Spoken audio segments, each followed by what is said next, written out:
Ang Bless Our Cups is evolved since 1995, and then this is in collaboration with the different churches. We call it interfaith. And in the process of time, ito ay lumaki until there are many NGOs that also become a partner. At ang layon nito ay to bless the police, bless our cups. And sa pagdating ng panahon, na-evolve ito and transcending into different ministries like blessing all the uniformed personnel. Transcending hindi lamang sa Philippine National Police, kundi pati BGMP, BFP, at AFP, lahat ng uniformed personnel concerned.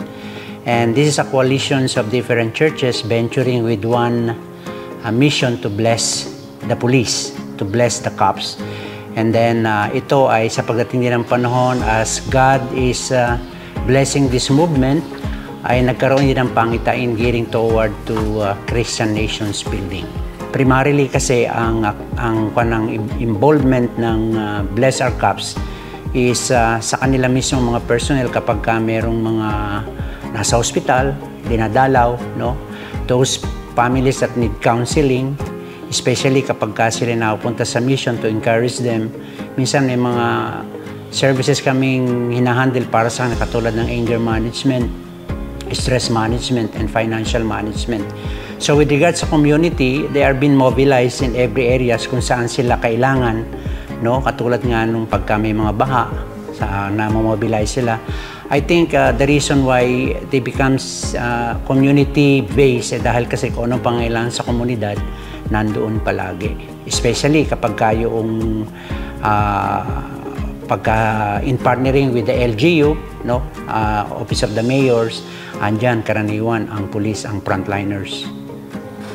Ay napakalaking bagay po at isang pasasalamat nga ito dahil number one, masisinergize yung partnership ng Bless Our Cups sa Bureau of Fire and Protection.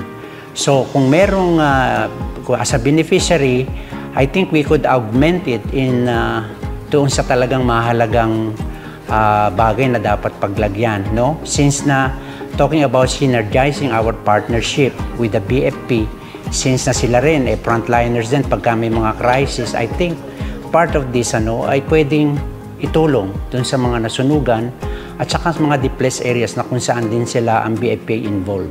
Nagpapasalamat kami sa itong pagkakataon na ito na highlight, no? Yung ating mga frontliners in the field, lalo na sa mga uniform personnel. Minsan they are neglected. They only been naalala kapag may mga crisis tayong dinadaanan. Ito, mas maganda ngayon na talagang itong programang ito, no, ay napakaganda. This is one way to highlight yung magandang contributions naman as a uniform personnel as a whole. Hindi lamang sa PNP, kundi sa lahat po ng uniform personnel, sa BFP, sa BGMP, sa AFP, at maging mga sa security agencies din po, no, na talagang dapat na-highlight din yung mabubuting ginagawa natin, na hindi dapat ang na-highlight ay kung yung mga hindi magandang bagay na nakikita sa atin. Kailangan mabura yun sa pamantayan ng kaisipan ng bawat isa, lalo na sa social media. Mas mabili ang news kapag yung mga negative ang naipo-project sa mga uniform personnel natin. And this is the time, no? Siguro I could be able to